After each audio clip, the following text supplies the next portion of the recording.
Gridiron Grinder! Hut hut hike! Friday night, Gridiron Grinder time. I'm Ryan. With me, as always, my buddy James. Just a couple dudes hanging out, talking about what's going on in the NFL each week. This is episode 74. Been rocking it strong, man. Every week we do one of these shows.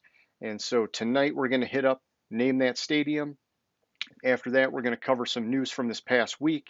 Then we're going to get to sort of like our main event for the night, which is our Week 14 power rankings and game picks. And to close things off, we're going to do a little question of the week action. So, with all that being said, how's it going tonight, James? It's going good. How's it going with you?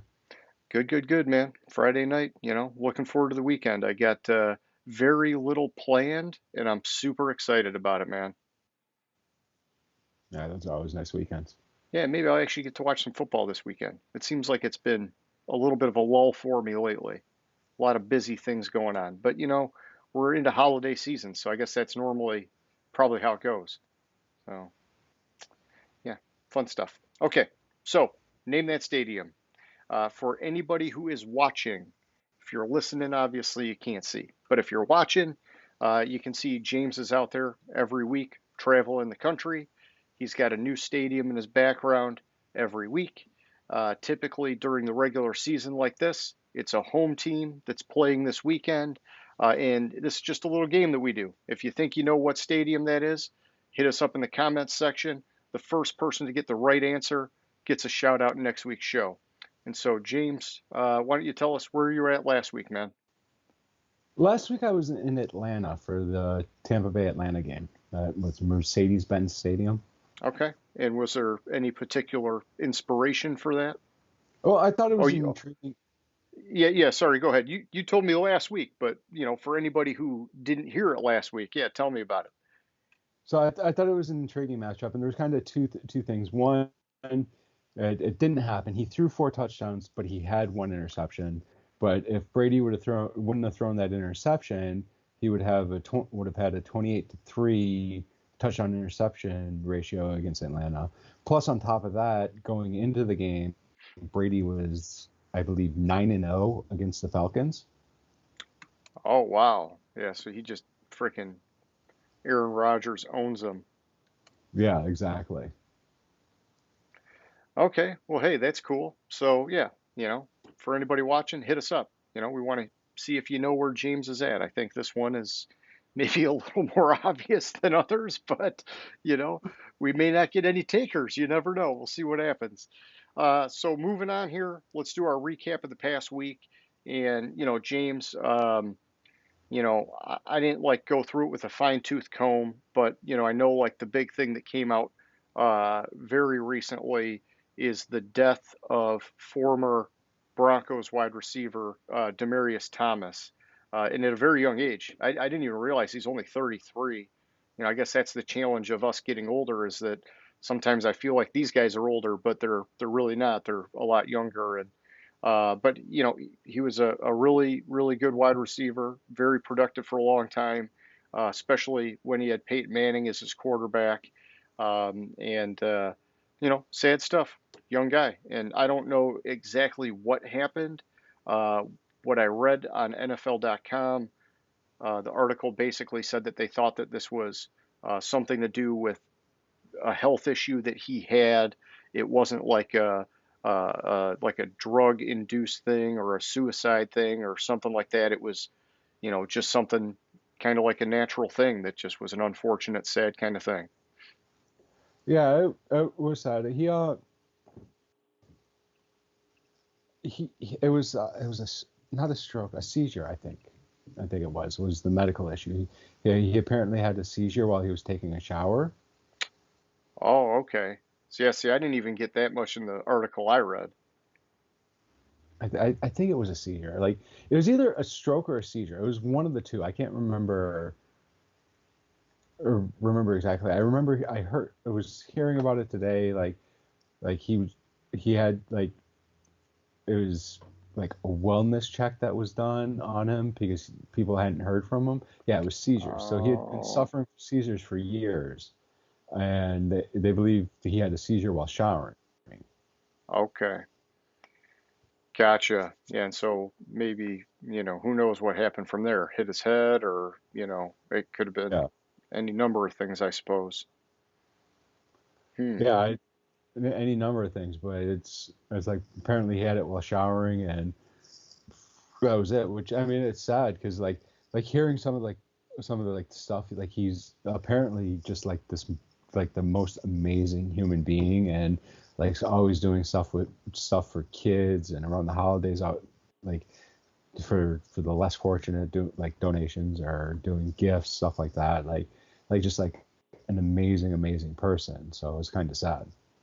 Yeah, and I didn't know that much about him with that side of him. I just knew what he did on the field, and like I remember at the end of his career, it was kind of like almost like the production just fell off the cliff, and it was a shock because normally you see some of these good wide receivers like that, they find a way to just keep playing. It's like they have incredible longevity. And I know he had a couple injury things that maybe he just couldn't get past, and that was part of it. But it's always great hearing about the off the field stuff when they're just in general a good human being. We get so many of the bad stories that it's like, come on, man, let's get a good one every now and then. Yeah, and one thing I didn't realize, did you realize that he was drafted over Des Bryant? No, I never would have thought that either. Yeah, like I was, I haven't, I haven't double checked it, but that's what I swear I heard that today, and I, I, I was shocked because he was drafted over Des Bryant, and he was, whatchamacallit, he was drafted over Des Bryant, even though he was injured, and there were some concerns with him because he Okay. like his last year at Georgia Tech apparently I haven't verified these stats, so if I'm off, I'm off. Uh, apparently he had like the entire team had 1,800 passing yards. That season he had 1,200 receiving yards. Yeah, So I mean it's 2/3 of their production. yeah, ridiculous amount of their production. Gotcha. Let me verify his draft because I think he was drafted over. I have no reason to think that it's not true. Yeah, Des Bryant was drafted number 24 and he was 22. Wow. Yeah, I He guess was Des Bryant was like, the squeaky wheel gets the oil kind of thing. So maybe that's why I just would have assumed that he was the higher of the two picks. Yeah, he was the first wide receiver taken in that draft. Gotcha, gotcha. Well, it worked out for them. He was productive for a long time. Yeah, he was productive for quite a while. Well, hey, talking about Cowboys, one of the next things I picked up this week was Mike McCarthy guaranteeing a win over the Washington football team this weekend. And I guess Ron Rivera, not like nasty in any way, but just fired one back saying he thinks that that's a big mistake to make the guarantee like that. And I do too. The Cowboys have not shown that they should be guaranteeing anything. They've done some great things this year for sure, but it's not like they're some freaking 13-0 team at this point in the season or something. So it's strange that they threw out the guarantee. Yeah, it's weird, especially as shitty as they've been playing as of late. It's Yeah, really weird to throw out that guarantee. yeah, I concur. I concur. Man, all right. So other news wise, you know, I'm just trying to skim it real quick while we're talking because I mean I know like fucking Dalvin Cook went off last night, and sadly I forgot to update a lineup in fantasy football, and so 44 points on the bench. Ugh, It's okay. It's a free was not sort in, of garbage league, and I've just not been paying attention to it, so it's my bad. yeah, I was gonna say not in our league because our league's like razor tight close this week. So in our league, since you brought it up, our buddy Darkness, you probably know who I'm talking about. our former co-host when you were out, Nick, has Dalvin Cook, and he was on the bench last night. And Nick hit Oh, me up this morning, freaking out about it. And yeah, with us being that tight going into playoffs, oh man, that could be the nail in the coffin for him, man. Which honestly, that just helps me because I'm in that category, and I think you are too, aren't you? yeah, I'm right ahead of you.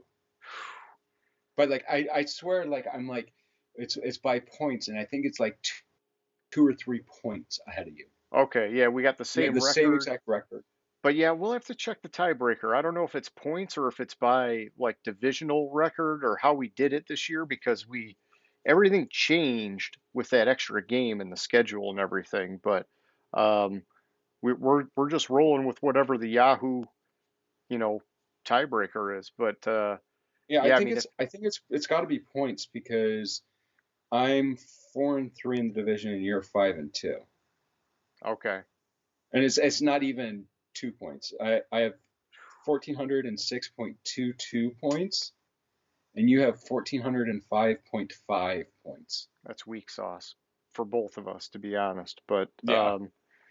yeah, Well, my it's team's been riddled with injuries this year. I mean, shit. My my number one draft pick was Derrick Henry, and we all know oh what happened yeah. to him. Yeah, that'll take you down, man. That'll take you down. Well, it's going to be So exciting I've been this just kind weekend of piecing because it together. this is win and get in potentially. I mean, this is the last week, so it's we definitely got to do some shit. Um, all right, so back to Gridiron Grinder here, James. So that was really, I mean, there was some other news pieces, but that was the big stuff for me. Anything that you wanted to hit on before we move on? Mm, I don't think so. Oh, last night's game. Okay, let's talk about it. Last night's game. First of all, as we've been saying all year, you can't trust the Minnesota Vikings. But I have big issues. Oh, shit, what's his name? What's the receiver's name? Thielen or Jefferson? No, no. For Pittsburgh, Oh, Claypool had that. Claypool. Yeah, had that penalty late in the game. I have big issues with the officiating on that play. On the You're play, like you're talking there about was the a one where fourth he and poked his one. face mask. No. There was a fourth in the fourth quarter, the last drive. There was a 4th and 1, and Claypool signaled like first down after he caught the ball, got a 9-yard gain. I have serious issues with the officiating in that play. I Okay. don't have issues with Claypool. I have serious issues with the officiating because if you go back and watch it, Minnesota defensive player grabs the ball out of his hands and throws it behind his back, which should be a delay of game. Oh, gotcha. Okay. And so that costs them more time because by the time Claypool got up and turned around, the official was just getting to the hash mark. Okay. And the official had to go run and get the ball Yeah. and then run back to the hash mark. Gotcha. And so I think, and it's indicative of the issues of officiating that the NFL has had. There's been games where like the last drive there was like the guy was basically mugged, the receiver was basically mugged, and they don't call pass interference. Yeah. Yeah. Or like the weakest roughing the passer penalties I've ever seen. It is inconsistent, man, and it's like we've got so many like very particular things that we can call now that it's hard to catch them all, and then it's like almost like just whatever the ref is watching, there's going to be a penalty. Mm-hmm. It's just which one is he going to pick out? Like which one happened on that play? Because there's always something. I Yeah, mean, it's just fuck, they could call holding every single fucking play if they wanted. yeah, it's just like there's like it's I don't have issues with necessarily what they call. I have issues with what they don't call. Okay. And when? And yeah, and when they don't call. Like I mean, well, not as much when, but it's like It's like, okay, for instance, for one of the calls I have issues with, it was the New England game on Monday night. Josh Allen was running towards the sideline, and he was in the air. He wasn't out of bounds yet, and he started to look like he was going to reach the ball forward to cross the sideline, across the first down line. So the Patriots player pushed him out of bounds, back and out of bounds. He wasn't out of bounds at the time, but they called a late hit on the Patriots player. Yeah, that sounds weak. And then so, just like stuff like that, and it's really frustrating when like they call like shit like that, but you have a clear like lowering your helmet and hitting with the target or targeting in college football and on the quarterback, and they don't call it. I got you. Or you man. have a clear face mask. There's one where it was a face mask. They threw the flag on it and then picked up the flag saying it wasn't the face mask. But if you look at the face mask rule, any opening of the helmet is a personal foul if you twist like the face mask or like the ear holes. And in this instance, the guy grabbed like the ear hole and twisted the head. And they threw the flag as if it was a face mask and then picked up the flag saying there's no foul for face mask on the flag. But by the rule, it is face masking. Okay. Even though it's not technically the face mask, that's just how the rule is written. And the NFL officials, it's like they don't know the rules of the fucking game. It's getting too complicated, man. And honestly, it seems like a lot changes now every year, you know? Like it seemed like we had a period of time where very little changed from one season to the next. And now it's like every year stuff is changing. And I don't know, maybe I'm just getting old and so I pay more attention to that stuff, just like old people watch the news all the time, but it's like fuck, man.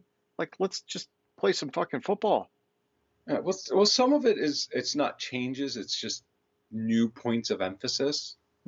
Like this year, the taunting is a point of emphasis. Yeah, I got So you. like anything you do that's looking at an opponent in any way is liable to get a taunting call.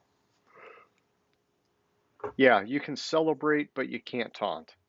Yeah, like, but the officials you can't touch an official, but an official can hip check a player. Yep. Oh man, you're pretty bitter about it, man. You're pretty bitter about it.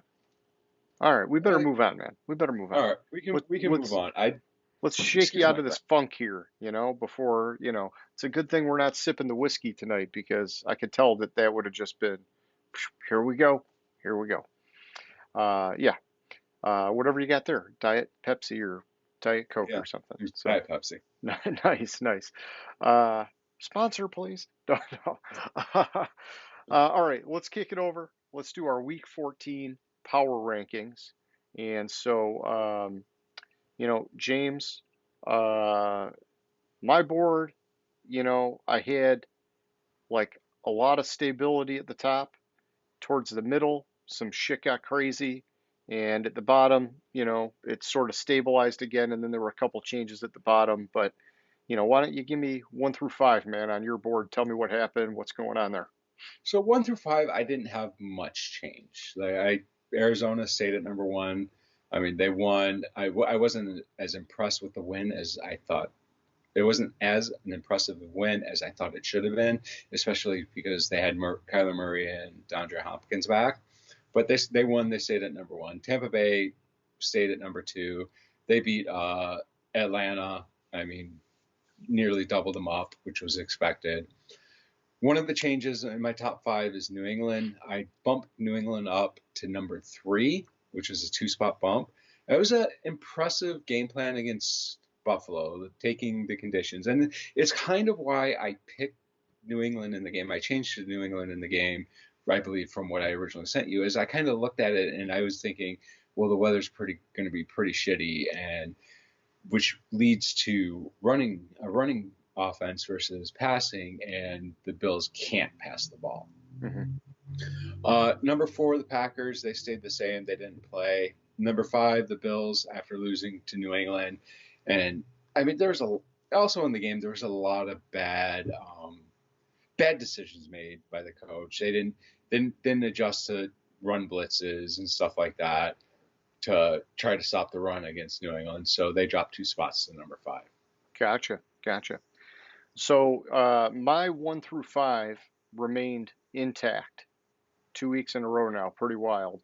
Arizona still at top. They keep kicking ass. And I do realize, hey, it was against Chicago, but the thing that I saw was pretty cool is they're freaking 7-0 on the road this season. That's pretty awesome. Mm-hmm. At 2, I got Green Bay. They didn't play, and so just the way it worked out, they got to stay put. At 3, I got the Rams, and a win is a win basically. And so it was against a junky kind of opponent, so I probably would have thought about whether or not to bump them anyhow. But the board was kind of locked on top of them, so they stayed at 3. At 4 with Tampa Bay, I like that they got the divisional win on the road because they've had some issues winning games on the road this year, so that was solid. And then at 5 with New England, man, I mean, like you talked about, that game was all about power football, dude. It wasn't until like the fourth quarter that Mac Jones only had one freaking pass, and I think he finished the night like two out of 3. I mean, Mm-hmm. it was just like, I thought he was hurt, and I was thinking, why aren't they pulling him from this game? Like, what is going on here? And man, they just like shoved it down their throats, and Buffalo had a chance to get back in it at the end, and they couldn't make anything happen, man. Yeah. Plus, with Buffalo, kicking a field goal on 4th down when you're down by a touchdown is a stupid ass fucking call. Yeah. I'm sorry. No, I agree. And what he ended up missing it. Yeah, he ended up missing the field goal anyways. Yeah. All right, back to you, man. 6 through 10. All right. Again, not that much change on my board. 6 through 10. There's a little bit towards the bottom of it. But Chargers, I had them at number 6. They stayed at number 6. They beat Cincinnati, which is impressive. I had Cincinnati in my top 10, and so they stayed at 6. It's basically, I looked at with 6 Buffalo and the Chargers. I really think if they played right now, it'd be a flip of a coin. So 5 or 6 for Buffalo and the Chargers. Either one works for me. Just depends on the week there.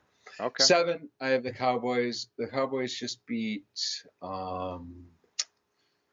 New Orleans, and I mean they beat them by 10 points. Yeah, everybody was hurt on New Orleans, but they still won. I'm not going to drop them when they win unless there's some other issues that Yeah, come up win's a during the win. game. I get it. At number 8, I have the Rams. I dropped the Rams down a while ago because of the fact that like it's just like how Stafford was playing, and it was what they needed to do. They needed to go out and dominate the game against Jacksonville and win by like 30, 35 points, and that's what the Rams did. So if it was a closer game, this is one team I might have actually dropped. Okay.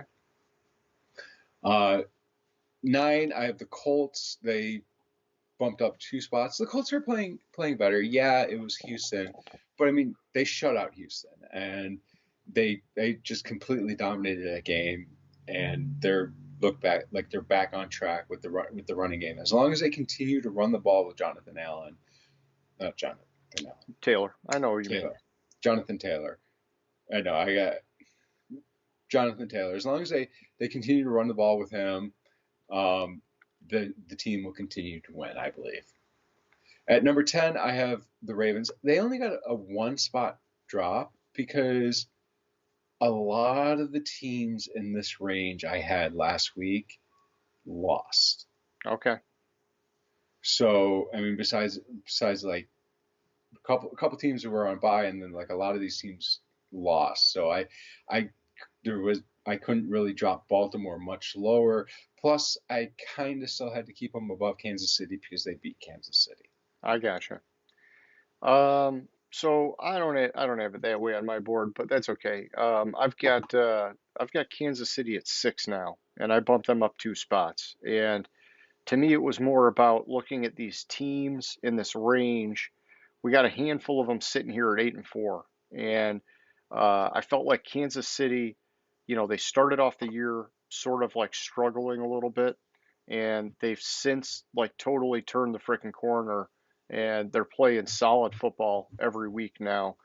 Some of these other teams like Buffalo just lost. They're not an 8-win team, but I had to, you know, drop them accordingly on my board because of some of that. But um, Baltimore, it just seems like they're winning, but like every game is ugly. And then last week, obviously, they lost to Pittsburgh 20-19, and so it just. And then below them, I got Tennessee at 9. They've had the injury issue with Derrick Henry and some other guys, and so it just.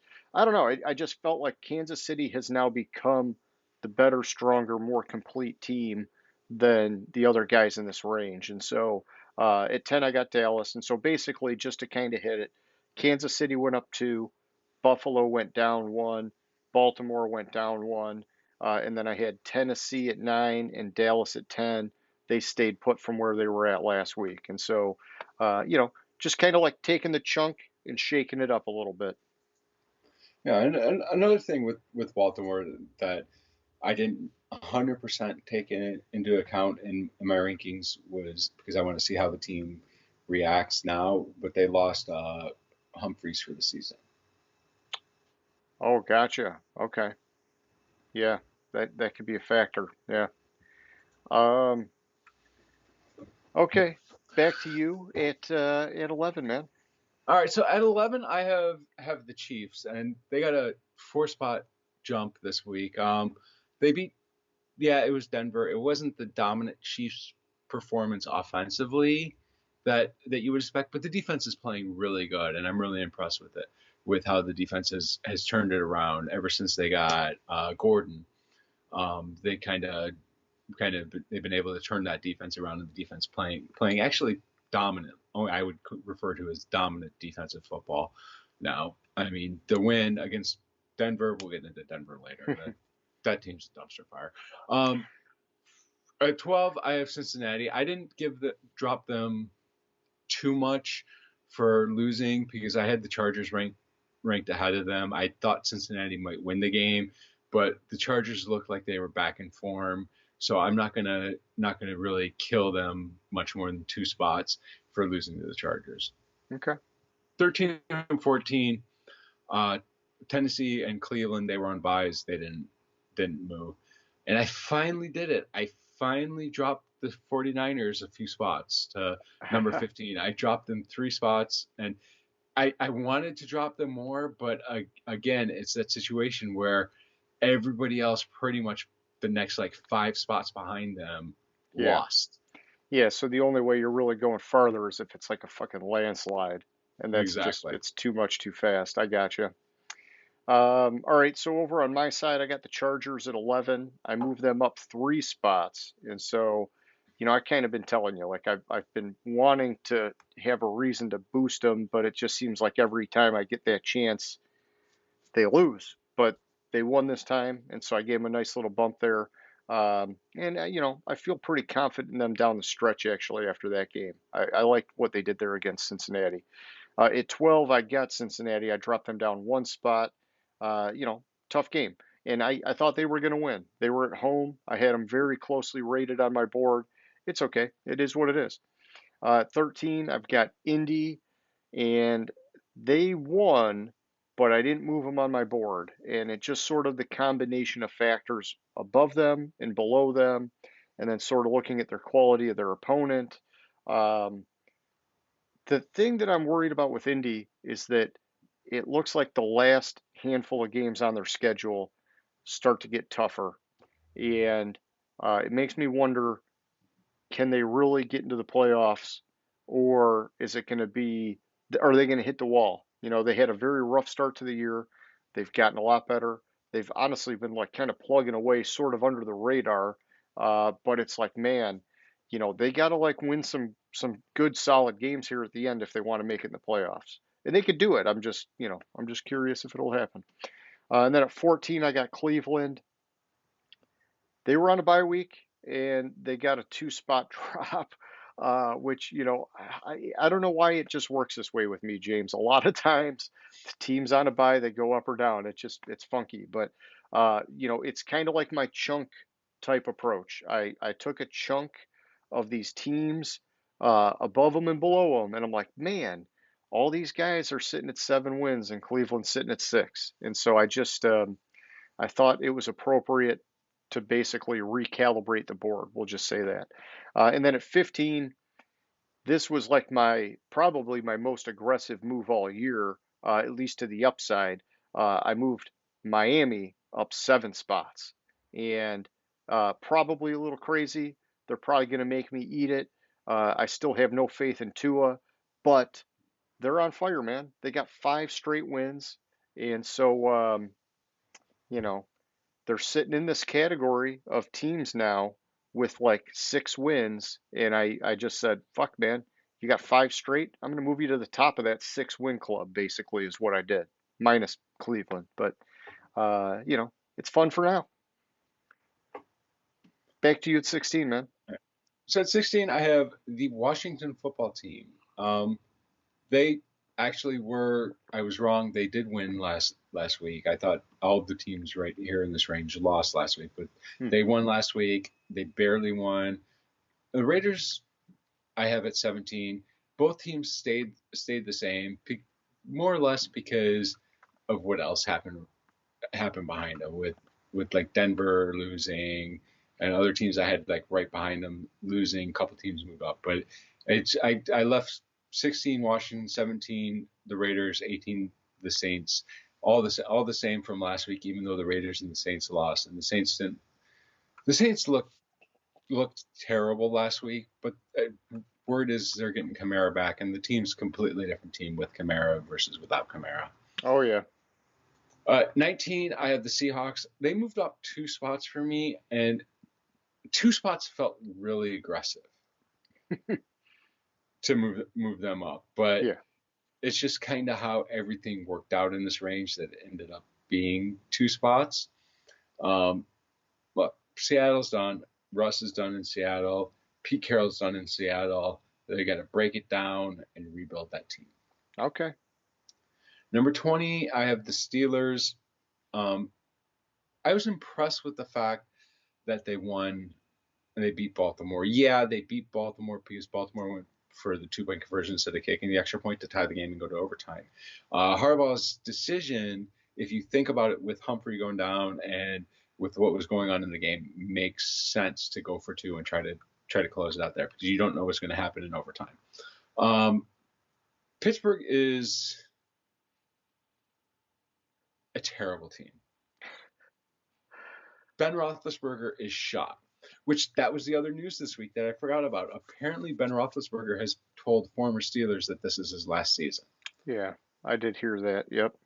And outside of playing a good quarter of football last night, they got completely annihilated. Yeah. I mean, hell, it was well a little bit past the halfway point of the third quarter, and the game was 29-0. Yeah, pretty bad, man.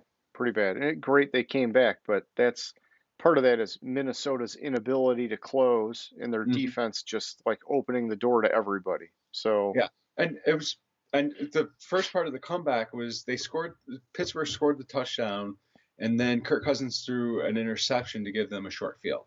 Okay. Yeah, so big momentum shift. Yeah. So I'm not comfortable with Pittsburgh being at 20. It's just kind of how it felt this week. Gotcha. Okay, so I've got Washington at 16, just like you. Pretty cool. We finally got them in alignment here. That's a 5-spot bump on my board. And, not quite as aggressive as Miami, but Washington's won 4 straight. And so, at least temporarily, they're setting their sights on Dallas. And, who knows? Maybe they're going to make a run for that divisional spot. But, I still think Dallas is the superior team. That guarantee, I don't know, man. That was weird. We already talked about that. But at 17, I got Pittsburgh. I brought them up 2 spots on my board this past week.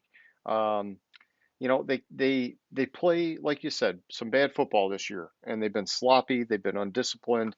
Uh, but they beat Baltimore, which was a 8-win team, and so I thought, okay, I'm going to give them a couple bumps on the board. At 18, I've got San Francisco. This one sucks, man. I don't care that they were playing on the road and it was a divisional opponent. Those games are unpredictable, but they should have won that game. Like you talked about, Seattle, I mean, they're just like dead in the water at this point, and you got to win those games. 19, I got Minnesota. I dropped them down 3 spots. Like we talked about, closing, still kind of an issue for them.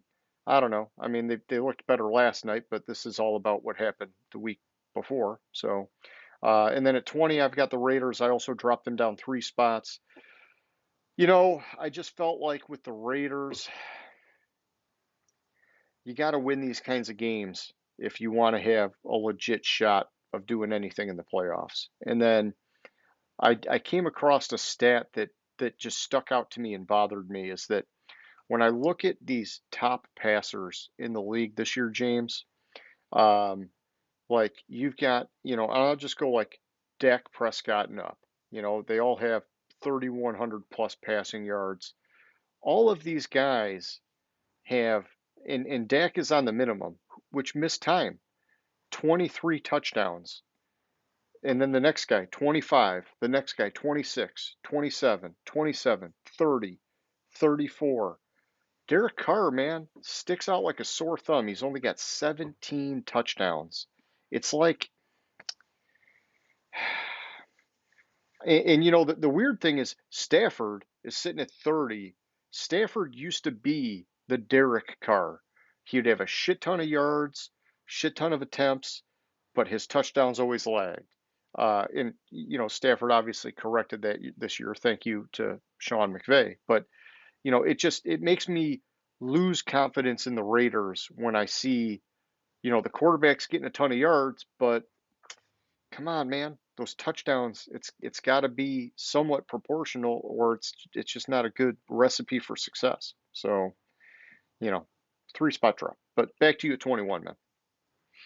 All right, at 21, I have Denver. The 2 spot drop this week. With Denver, if you look at this team, if they have a mediocre quarterback, an average league quarterback, say 16 out of 16, say 20, or not 16 out of 16, 16 out of 32, or even say 20, 21, 22, like in that range, quarterback talent, this team's a Super Bowl contender. Teddy Bridgewater is their quarterback, or hell, God forbid, Drew Lock plays another game, and that's even worse. I mean, just Denver is. Oh man, is that they need that quarterback, and with a quarterback, they could be so much better. I would love to see them get Russell Wilson. Yeah, I'm hearing a lot of rumors about that in the offseason. Dude, the talent they have on offense with him, I mean, shit. And then, I mean, they got talent on defense. It just, could they swing something like, I don't know, it's like so far away. You got to look at salary cap, you got to look at trade capital, you got to look at all sorts of shit. But this is what I'm hearing about their salary cap situation next year. Next year, apparently, the Denver Broncos have the most available cap space in the league. Lock him up now. Just lock him up. So that's just what I'm hearing. I have not had the time to go out and double check that, but that's what I'm hearing. And for shits and giggles, get him Devontae Adams too. See, not that they need wide receivers, but See, I've heard rumors of Russ, but the biggest rumor I have heard for Denver is Devontae Adams and Aaron Rodgers. The combo. Yeah. That would be pretty cool too, just because of the tag team move would be like an unprecedented kind of thing, but it seems a lot harder to orchestrate two guys. And so who knows if they could actually pull it off, but yeah, who knows? But I know you're giving me your rankings here, and I'm going into daydream mode, so I'll let you get back on point. Sorry. That's fun. Miami at 22, four spot. They jumped up 4 spots. They beat the Giants, but then again, on the same token, a lot of teams around here lost. I think it was like in my bottom 10 from last week. I want to say like only 2 of the teams won, Okay. or 3 of the teams, like something like that, like something ridiculous like that. Where so Dolphin they got 4 spot, 4 spot jump, and I'm just not sold on them. Like just something. Yeah, they've won 4 straight, 5 straight, 5 straight. 5 straight for Miami. Yeah, they won 5 straight games, but something just feels off. And it could be Tua. It could just be their quarterback isn't a real quarterback. We shall see. 23, the Eagles. They jumped up 2 spots this week. They beat the Jets. They kind of dominated the game, Okay. and that domination of the game kind of led them to increase. Plus, 2 teams I had ahead of them had worse losses. So 24, Carolina, they were on a bye. They stayed at 24. 25, the Giants, they dropped down 5 spots after losing to, I just talked about Miami. And looking pretty pathetic. Yeah, they were playing Glennon, but word is Glennon is going to be playing this week again too. I just saw that. Yeah.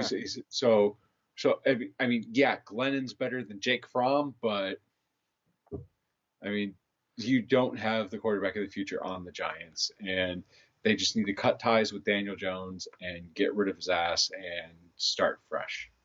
Yeah. I hear you. Maybe let Saquon go too. Who cares if they let Saquon go? Saquon's injured all the time anyway. That's exactly what I'm saying, man. Like isn't this they gotta, I don't know. I'd have to look at the contract thing, but I don't think you pay that guy. I think you let him go, No, you don't. So, You don't. You don't you pay know, him. I mean, unless you could like tag and trade or something. I don't know. I just let him go. All right. So I got Denver at 21 as well. I dropped them down 3 spots. Yeah, they're in trouble, man. They need a quarterback. There's talent there. They're just not getting it done. 22, I got Philly. I moved them up 1 spot. I like to win, but it was against the Jets, so I wasn't putting like a ton of weight onto it. 23, I got the Saints. I dropped them down 3. And this is just wild, man. And I never would have, I don't know why it just like never would have registered with my brain if I didn't read it, but they've lost 5 straight.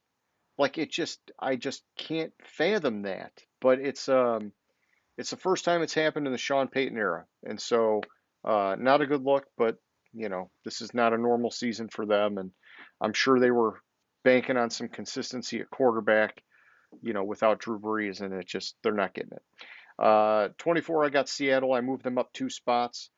This one, I mean, they're in bad shape. But the weird thing is, we were just talking about the Lions still having a shot of making the playoffs.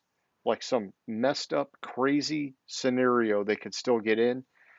Seattle obviously could still get in, and like anything could happen if Seattle got into the playoffs. But I just I'm struggling with this whole schedule and playoff thing. It's pissing me off, to be honest.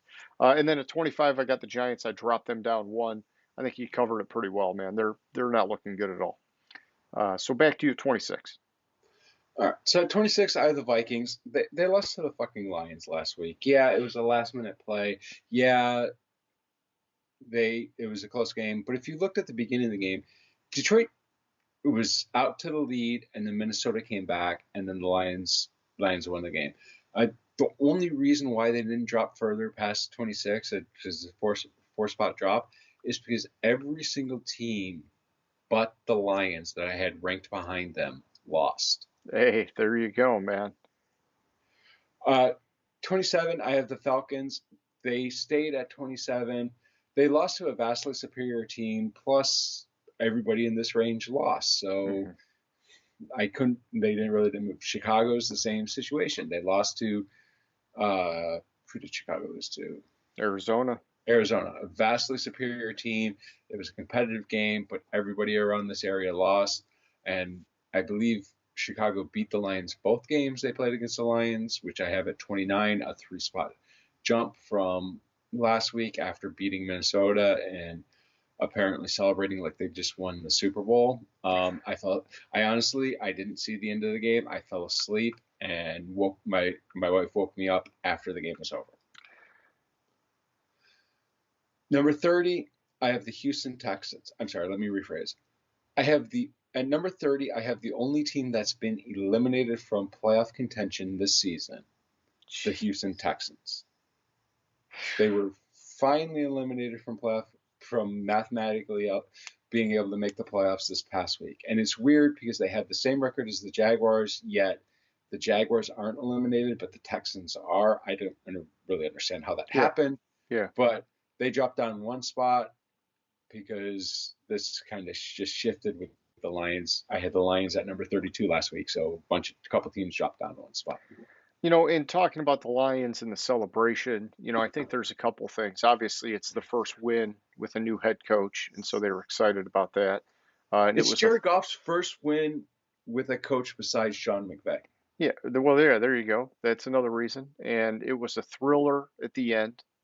St. Brown had that touchdown as time expired. But also, it was just following the Oxford high school shooting. And so, Yeah, it's true. I think that just this area in general, um, it was like you win and it's just emotional because everything happened the whole week. It was just a lot of emotions going around. And I know that Campbell, called out the names of the victims in the post game. And, it was, in my opinion, it was a pretty classy thing to do. Normally, I would say, try to stay away from those kind of things because if you don't execute it right, it comes off as like a little tacky or inappropriate even. But I thought they did a good job, calling it to attention in the right way, and so that was good. But I get what you're saying. I mean, they went crazy, man. I mean, they're 1-10-1.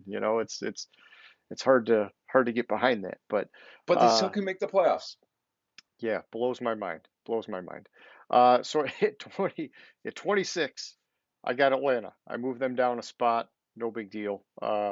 27, Carolina stayed put.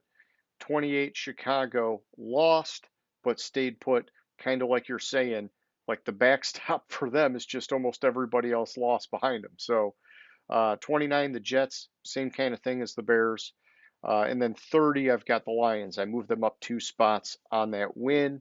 Um, and I do feel good about Lions football in a lot of games this year. They had so many close ones.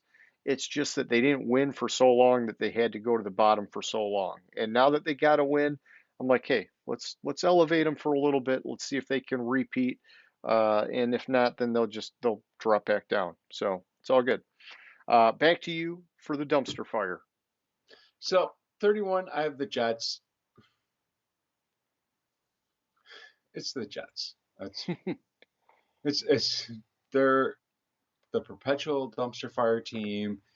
I mean, hell, every player that goes there immediately regrets entering the NFL draft and wishes that they were somewhere else.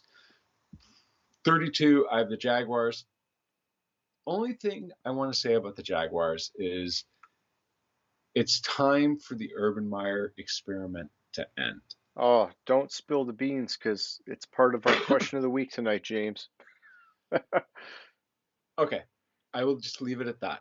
Yeah, And we will go to the question of the week. I have thoughts. reserve some of those talking points because that plays well for what's to come. Okay, so then over to me for the dumpster fire. I got Jacksonville at 31, and it's sad. Like we talked about it last week. They should have some progression as the season goes, and they don't. And I think, didn't I hear? I thought I heard something like it's been now, like I don't know exactly how many weeks since Trevor Lawrence has even thrown a touchdown. I mean, it just bad, dude, bad. Has Uh, has he even thrown a touchdown this year? yeah, he's got like 9, I think, on the season, which is just not for, the top QB coming out since Andrew Luck, man. This is poor execution, and he has weapons. We'll save it for later, James. We'll save it for later. And then at 32, I got Houston. Um, they got me excited in weeks 1 and 2, and they've done nothing since. I thought Tyrod Taylor coming back maybe would have changed that. It didn't. Uh, Davis Mills is going to be the starter from here on out. I think that's just them essentially accepting their shittiness. And, I like Davis Mills' potential as a long-term, eventually kind of like high-end backup. But I don't know if he's going to be a starter in this league without some kind of like, really unexpected growth overnight. And so, which won't be this season, but maybe he comes back next year and he like blows me away and he ends up doing some good stuff. I'm not seeing it, but that's okay. It's not like he was some high draft pick that's what you would expect out of him anyhow. So yeah, that is my dumpster fire.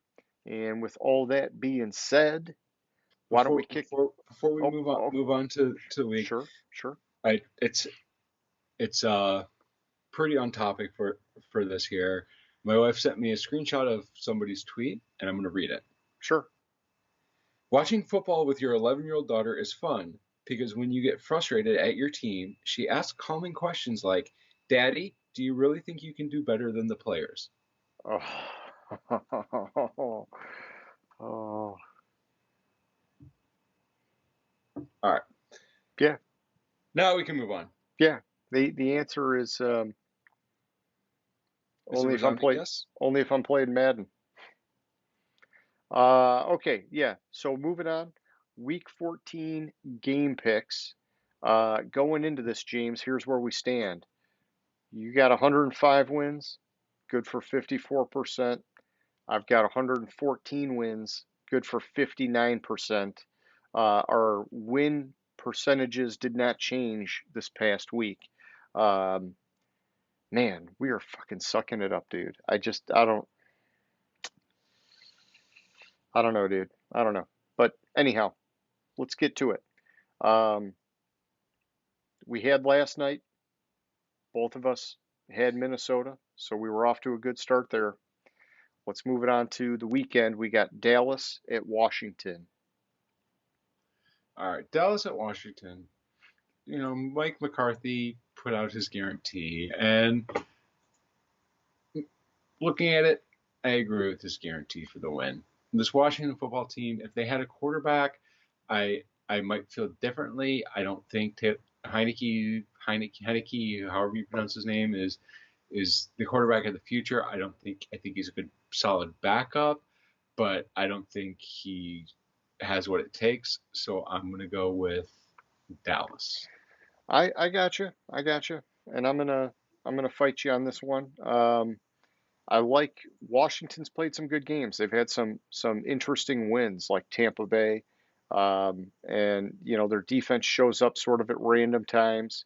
I think that guarantee comment, and I think it was right by Rivera to call it out. I think it'll fire these guys up, and with them playing at home, I think they get a surprise win here over Dallas, and so I'm going to go Washington in this one. Next up, we got Jacksonville, Tennessee.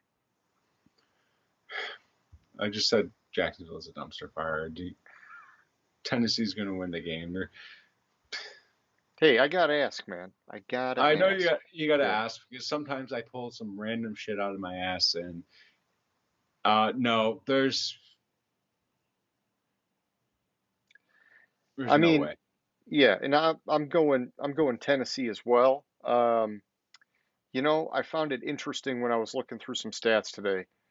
Derrick Henry, he's now been out for however many games, and he is still the fourth leading rusher in the NFL. I mean, that's how wild of a lead he had before he went down. I think when he got hurt, he had like a 300-yard lead over Jonathan Taylor, which, by the way, Jonathan Taylor's just lighting the shit up now. He's got 1,348 rushing yards. I mean, it just that guy freaking turned the page, that's for sure. But yeah, anyhow, I'm going with Tennessee. Next up, we got Seattle at Houston. So this is the battle of the teams with the lowest average time of possession per game. Oh man, that's interesting. Seattle is at, I'm sorry, they're the bottom three. They're in the bottom three. So it's like 29 or 30, 31, and 32. They're somewhere in there. So somebody's at 31 and one's at. Anyways, Seattle is on pace for time of possession to be the first team in 45 seasons to average fewer than 25 minutes of possession per game. And I can see that because Chris Carson's been out, and they typically run the ball more. And I know that last year they shifted and they passed a lot, but um, they're just not. They just don't have it to like burn away any clock, man. But Houston is just such a terrible team that I can't pick them to win, so I'm going to go with Seattle. Yeah, it's hard to pick Houston. I'm going with Seattle. Man, I was like, oh hey, it's in Houston. No, doesn't matter. I mean, it's just the teams are still that far apart, and in these kind of scenarios, it's like I just feel naturally inclined to default to the team that actually has a legit quarterback, and so that's where I went here. I went with Seahawks. Next up, we've got the Raiders at the Chiefs. Nice little So, divisional matchup. nice little divisional matchup. One thing, if you think back about it, think about the last 6 weeks. The only time the Chiefs offense really looked like the Chiefs offense in the last 6 weeks was against the Raiders. Okay. Patrick Mahomes had 406 yards passing, 5 touchdowns. They won 41-14. It's going to be more of the same this week, and the Chiefs are going to win. Yeah, I mean, it's in Kansas City too, so I think that helps them. I kind of called out some of my lack of confidence in the Raiders just by looking at the Derek Carr stats. Um, and Kansas City's been winning a lot of games lately, man. They just, I feel good about that. I still like, I don't see, the Chiefs that we want to see with Mahomes, but I'm seeing a lot better of a Chiefs team, and in my opinion, a lot better than the Raiders. So, better team at home. I go Kansas City. Next up, we got the Saints at the Jets. Just a little fantasy angle on this before I. Taysom Hill, in his 5 career starts, is averaged more fantasy points per game than Matthew Stafford is averaging this season. What? Dude, that's insane. It's just slightly, but yeah. I never would have guessed that.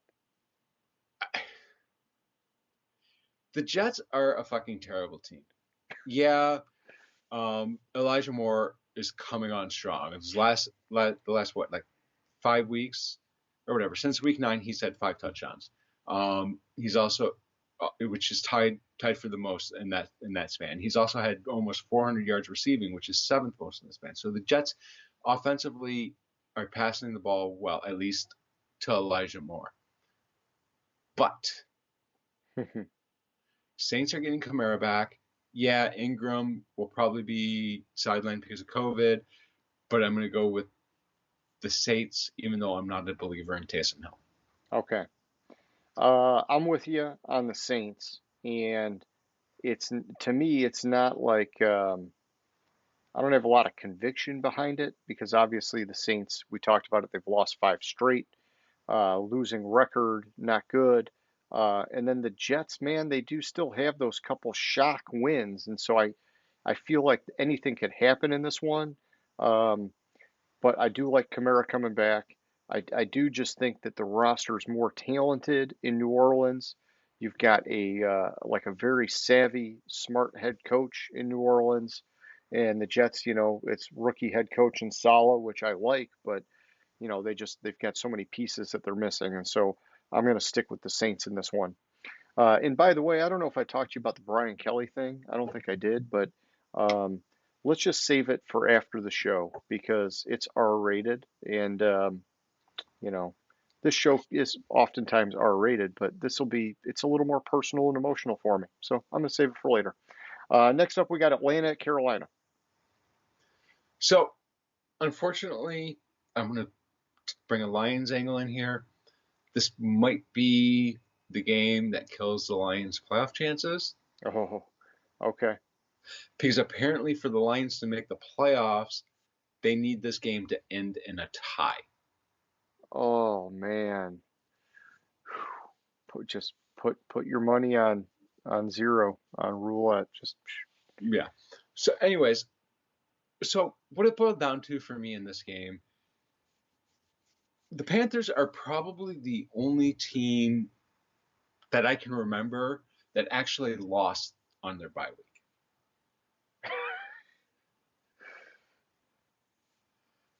Hear me out. Yeah. They had their bye week this past week. They waited till this past Sunday to fire their offensive coordinator.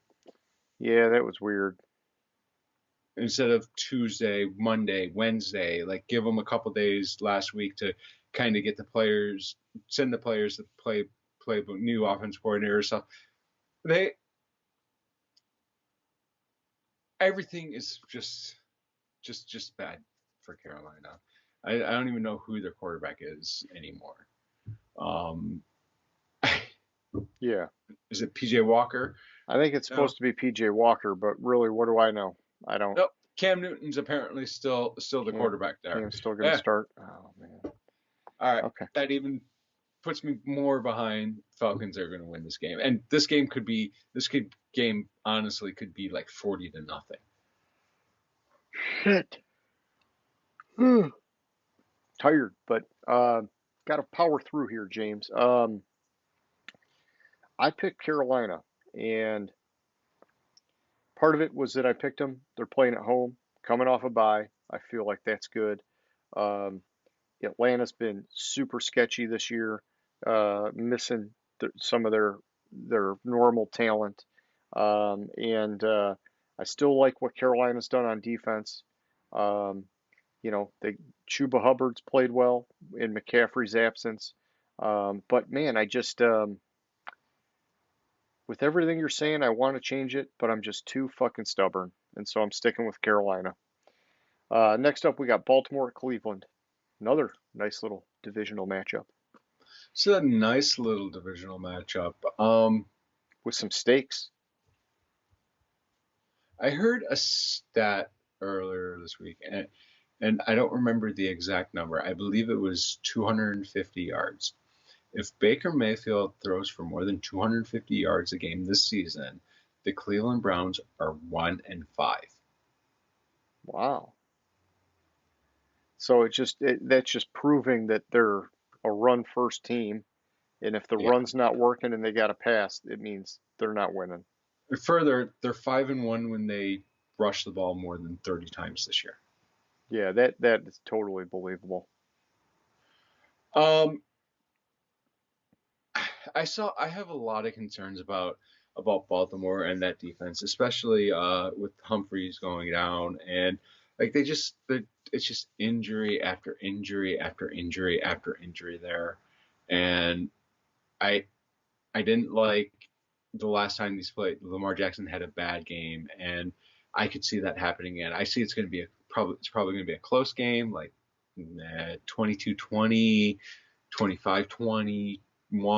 Somewhere around there, a little bit mid-range scoring, not too high scoring like you can see from these teams in other games.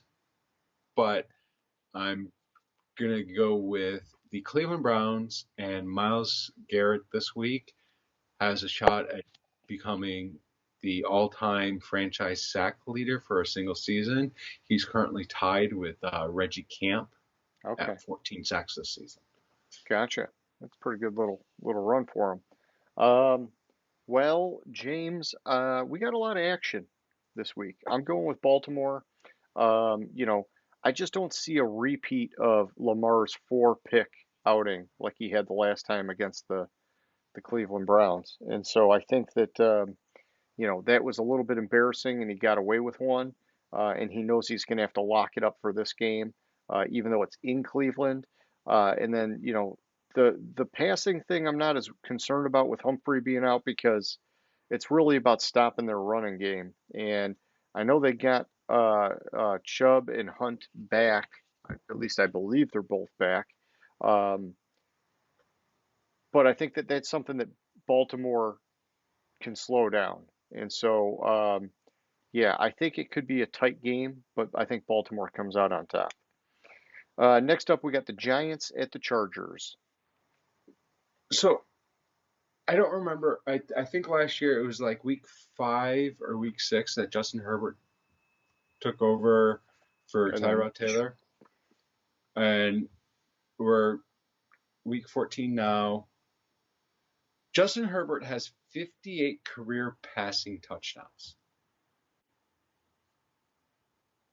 If he gets 2 more to get to 60, he will become the second player in NFL history to have 60 touchdowns in his first 2 seasons. The other player is Dan Marino. Danny boy, dude, you won't even believe this. I got an old Wheaties box with Dan Marino on it, like 10 feet away from me.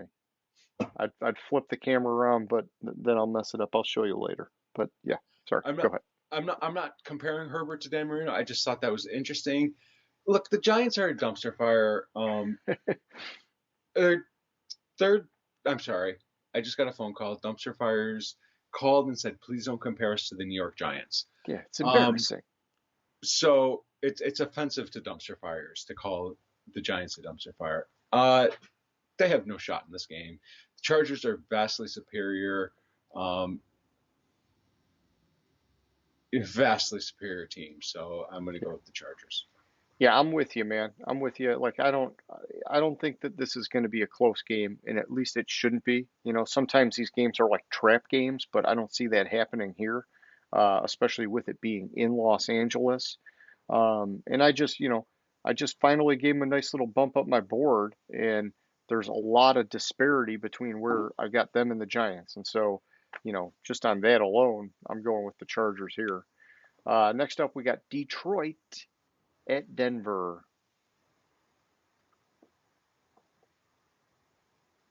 So as bad as I knock Teddy Bridgewater,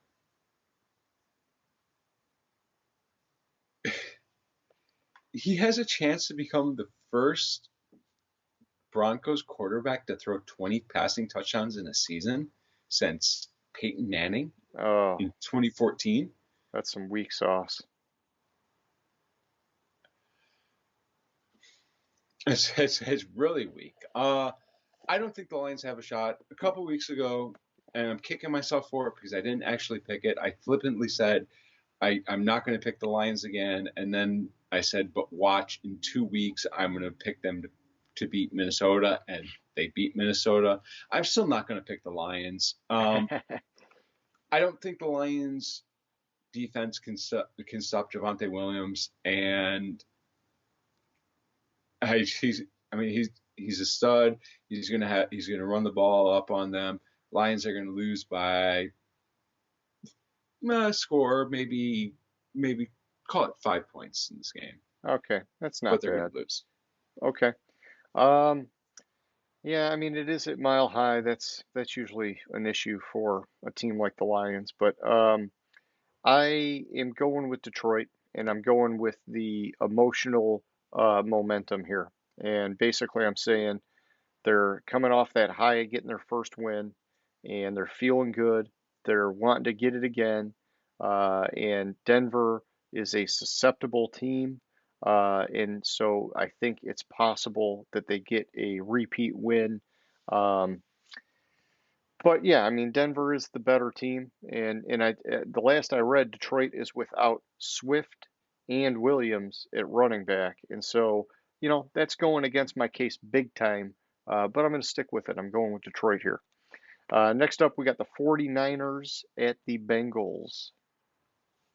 So the concern I have for this game is Burrow's, is it his pinky finger that he broke, or is one of those fingers he broke or dislocated or something in the Chargers game. Yeah, I think it was dislocated, but yeah, go ahead.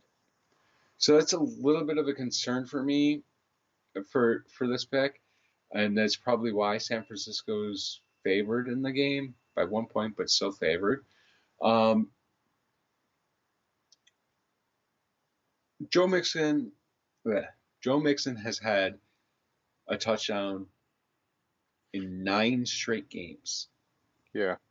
Yeah, I'm glad you said that, man. I'm looking at He's got fucking 12 touchdowns on the year. I never would have guessed that. Yeah. He can become the second Bengal to have a touchdown in 10 straight games in this game, which it would be the first one to have it 10 straight in the first season, because the last time it overlapped seasons is Carl Pickens in 94 to 95. Okay. I'm concerned about Burrow. He was upgraded healthy, and his finger, because he didn't look the same after he hurt it in the Chargers game, and I have a little bit of concern there, but I don't think San Francisco is good enough to overcome that, so I'm going to go with the Bengals. Yeah, I just don't trust San Francisco, man. They just look so weak to me this year. They look off. They've had some games where they give me a little glimmer of hope, but I just see too many like errors on both sides of the ball, on offense and on defense. And so I can't trust them.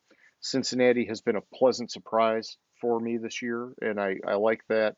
I'm not worried about the Burrow thing, at least not right now. Maybe I'll read more as we get closer to Sunday, but yeah, Mixon's on a tear. Their defense has been playing great this year for the most part. Last week was not good, but I'm going Cincinnati, and it's in Cincinnati. That's nice too. Next up, we got Buffalo at Tampa Bay. So for this game, what did I want to say about this game? Dude, Buffalo's got their freaking back to the wall, man. Buffalo has their back to the wall. I heard some ridiculous stat, and I couldn't remember what it was this week. It was something about Brady's record against Buffalo. I couldn't remember it, so I actually looked it up.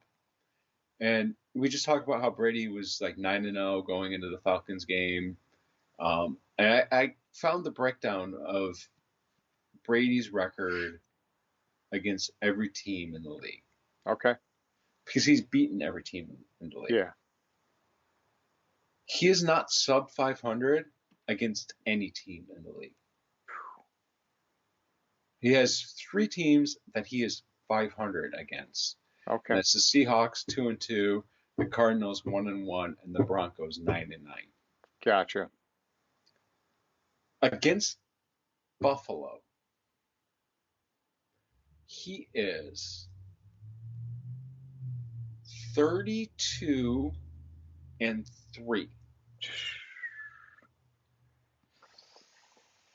Yeah, they're going down.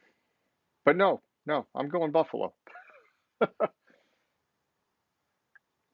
I'm switching to Tampa Bay in this game. I had a change of heart. It's from what I sent you. It just has to do with the fact that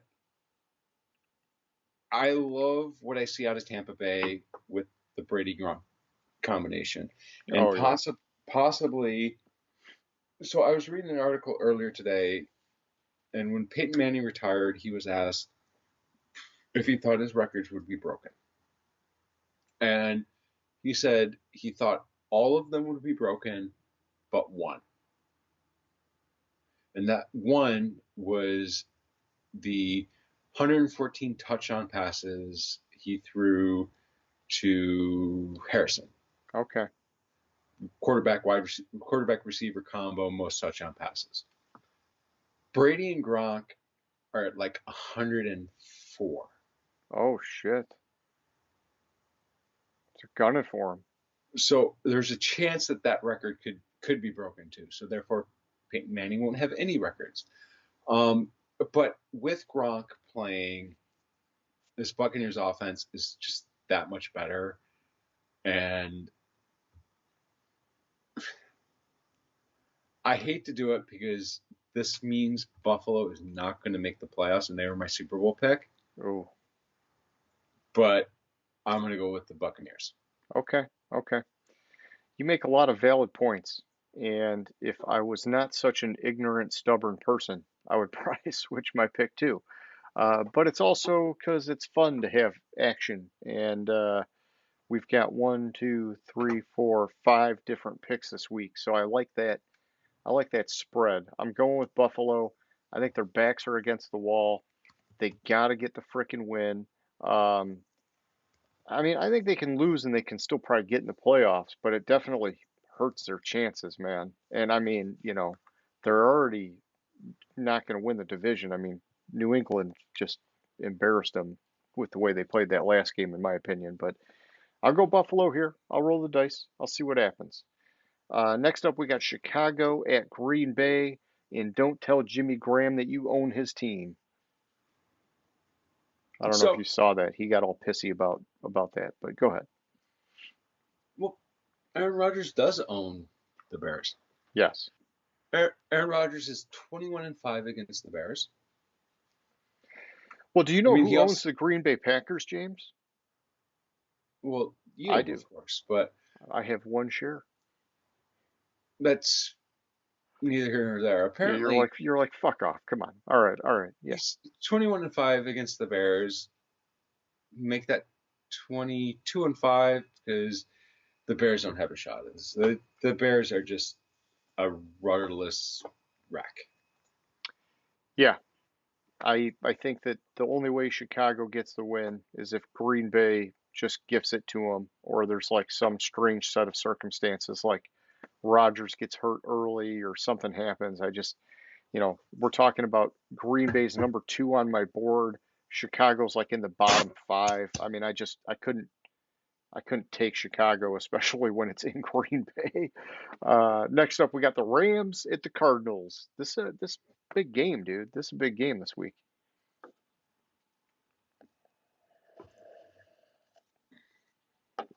There's a lot of divisional games this week, but this is a big one. Games this week. I mean, it's 1 and 3 on my board, and it's at number 1's home.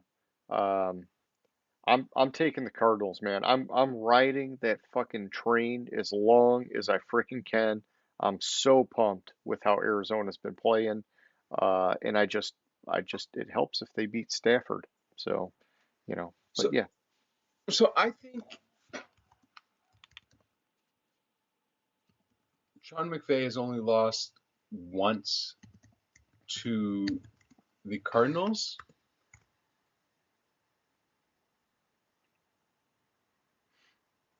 I want to say that, can't verify that, but something like that.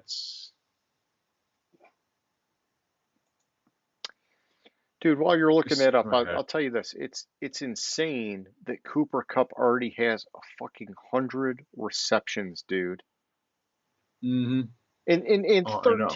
1,366 receiving yards. This guy is just freaking. I love Cooper Kupp. I never thought he'd have a year like this. I'm totally pumped for him. I'm trying to see if I can find it.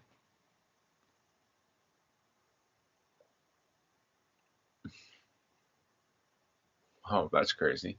I found some interesting things, but I'm not finding it. I'm going to go with the Cardinals. Honestly, the key to the game is who's winning at halftime, apparently. Okay. Sean McVay win leading at halftime. How many losses do you think he's at? 3. 0. Wow. That's kind of crazy, but I think I just think Arizona is just too damn good right now, and they're playing at such a high level, Yeah. and it's going to continue this week against the Rams. Unfortunately, I I don't think I think Sean McVay. I think earlier this season was the first time a Sean McVay coached Rams team lost to Arizona, but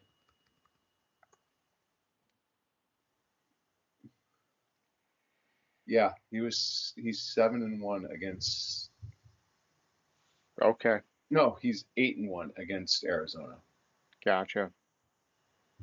I'm still gonna go with the Cardinals. Yeah, I'm going with the Cardinals, and I do like that they took their time before putting Kyler back in the lineup. I think that helps.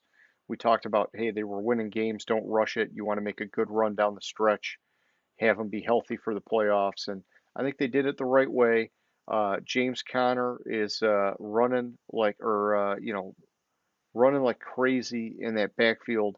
I think they're getting Chase Edmonds back, or they did just get him back too. So that helps. Dude, I'm digging Arizona, man. I'm digging them big time this year. Did they get Evans back? I must have missed that. I thought I saw they were getting him back. Maybe I'm wrong, but So either way, they, either way. I think Edmonds is still on IR. All right. Well, Yeah, he's on you, IR you win some, still. you lose some. I don't know. I thought I saw somewhere he was coming back, but I fudged that up.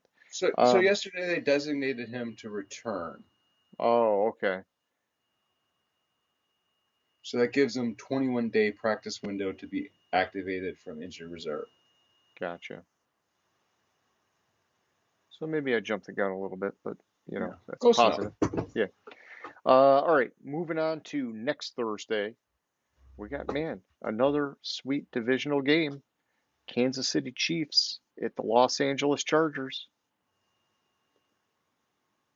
My pick for this game is subject to change based on how the Chiefs are playing. Yeah. I really think this season the Chargers have been the better team between these two. They've been but they both have been inconsistent this season. But I'm gonna go with the Chargers because it's in LA. Gotcha. Well, and didn't the Chargers beat them in Kansas City already? I think that was I think sort of so. early in the year when Kansas City was in kind of a tailspin, but I like it. I think that they're two very evenly matched teams, and it's in Los Angeles. And so I'm going to give it to them, but I would not be surprised either way in this one. Kansas City's been making a run lately.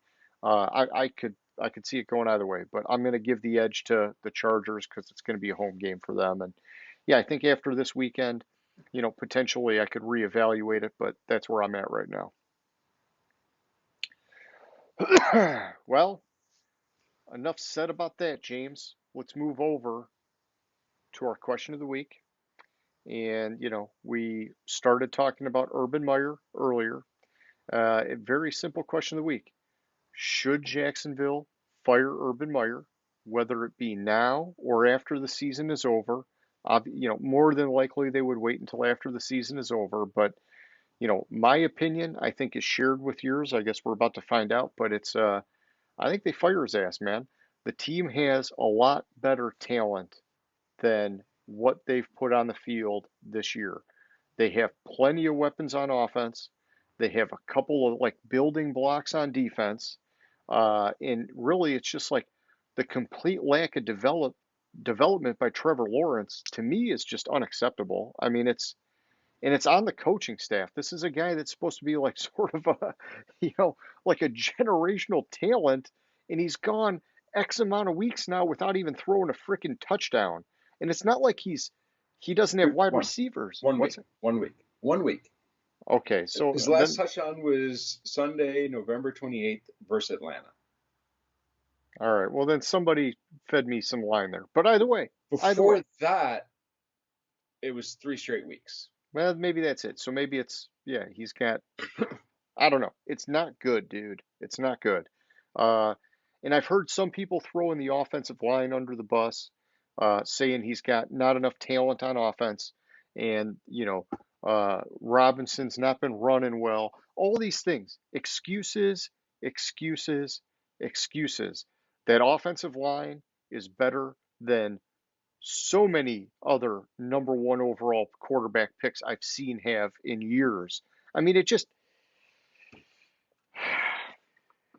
I would get him out of there, and then he had his controversial start earlier in the year where he was out at the frickin' strip club or whatever the hell was going on there. There's been the rumors of him jumping on like every fucking college coach opening. I would just cut his ass loose, dude. I don't know. I don't like him, and I thought it was cool in the off season the way he addressed the fans and did a couple things, but I've heard so many negative things about the players feeling like he treats them like they're in college and just like I don't know. The guy's agitated me. What do you think? All right. So I wholeheartedly agree with you that the Urban Meyer experiment should be over. Let's run through some of his follies. Yeah, So let's do first it. of all, the offseason, you had this strength and conditioning coach that was fired from Iowa for being racist. You have the Atlanta game. No, not the Atlanta game. That wasn't the right game. I don't remember what game it was. They were down by like 14 points. And he kicks a field goal, then does an onside kick. And they were close in. I'm trying to remember. I'm looking for it because I'm trying to remember the specific game. But I remember saying, I was like, that makes no sense. Why did you do that? Where is it? Come on. Is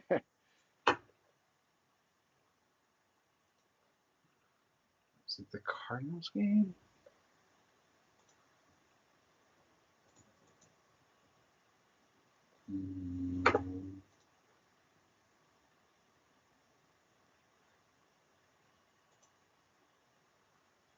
I swear I remember it, but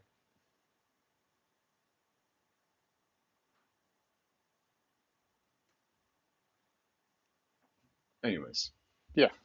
Either way, get his Anyways. ass out of there. Because that's not that. You had the bar shit. You have all the shit that's going wrong with them.